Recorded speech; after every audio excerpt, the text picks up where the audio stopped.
आपको एक ऐसी तस्वीर दिखाएंगे जिसके बारे में आप पिछले 75 वर्षों से कल्पना तो करते आ रहे हैं, सोचते भी आ रहे हैं, लेकिन आप हमेशा ये सोचते होंगे कि ऐसा हम चाहते तो हैं लेकिन ये कभी हो नहीं पाएगा। और इसलिए कह रहा हूं आपको कि अब आपको दिल्ली के लाल किले की ऐसी ही ऐतिहासिक तस्वीर दिखाते हैं जो आपने सिर्फ कल्पना की थी, जिससे आपको आज ये पता चलेगा कि कैसे अब लाल किले का भी भारतीयकरण हो चुका है। आज भारत के गृह मंत्री अमित शाह ने लाल किले पर एक लाइट एंड साउंड शो का उद्घाटन किया और इस शो को जो नाम दिया गया है वो है जय हिंद।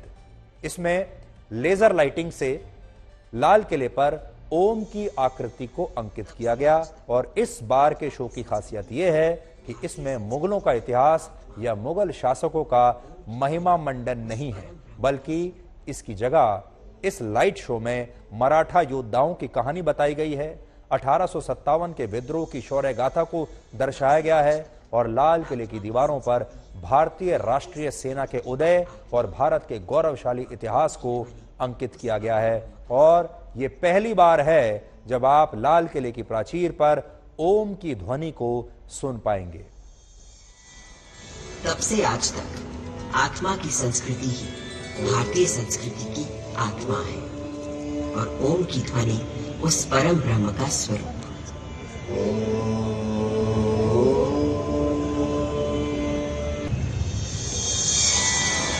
तब से आज तक आत्मा की संस्कृति ही भारतीय संस्कृति की आत्मा है और ओम की ध्वनि उस परम ब्रह्म का स्वरूप।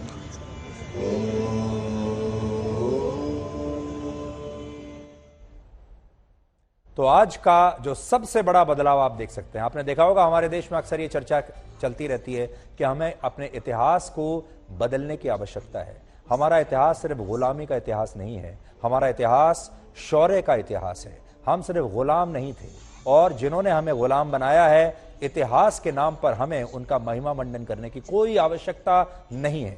और ये पहली बार हो रहा है जब लाल किले पर, जिसे हम मुगल साम्राज्य का सबसे बड़ा प्रतीक मानते हैं, जिसे हम मुगल शासकों का प्रतीक मानते हैं और हमारे लिए ये गुलामी का भी एक प्रतीक है, लेकिन कभी हमारे देश के इतिहास की किताबों में इस पर सही विचार रखे नहीं गए। इसलिए आज भारत के हर व्यक्ति को शायद अपनी आंखों पर विश्वास नहीं हो रहा होगा, अपने कानों पर विश्वास नहीं हो रहा होगा जब वो ये देखेंगे कि लाल किले पर ओम की ध्वनि गूंज रही है। तो आज का जो हमारा शीर्षक है इस कहानी का वो यही है, लाल किले पर ओम। तब से आज तक दिल्ली में लाल किले का निर्माण 5वें मुगल शासक शाहजहां ने करवाया था और यह बात है वर्ष 1638 की। लगभग 10 वर्षों में तैयार हुई इस धरोहर का मकसद था मुगलों की राजधानी को आगरा से दिल्ली शिफ्ट करना। शाहजहां वही मुगल शासक था जिसने ताजमहल का भी निर्माण कराया था। शाहजहां से पहले जो 4 मुगल शासक आए वो थे बाबर, हुमायूं, अकबर और जहांगीर।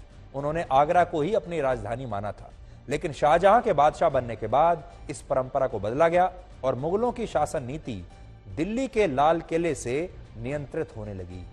और जब 1857 में अंग्रेजों ने लाल किले को अपने कब्जे में लिया तो यह भारत के लिए एक प्रतीक चिन्ह बन गया और आजादी के बाद भी लाल किले को भारत ने एक गौरवशाली प्रतीक चिन्ह के रूप में देखा, लेकिन हमेशा जो इसकी पहचान रही है वो मुगल साम्राज्य के तौर पर ही रही है।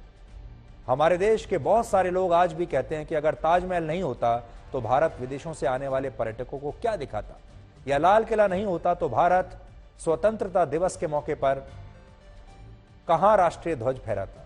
लेकिन सच्चाई ये नहीं है। सच्चाई ये है कि मुगलों ने भारत की सांस्कृतिक धरोहरों पर कब्जा किया, उन्हें नष्ट किया और उन्हें नष्ट करके अपने ढांचे विकसित किए और भारत इन्हीं ढांचों का अब भारतीयकरण कर रहा है। और अब आपने देखा कि अब हमने लाल किले का सही मायने में भारतीयकरण कर दिया है। लाल किले पर आज ओम की ध्वनि गूंज रही है। तो बहुत सारे लोगों की आंखों को और कानों को आज लाल किले पर ओम की ध्वनि सुनकर बहुत सुकून मिला होगा।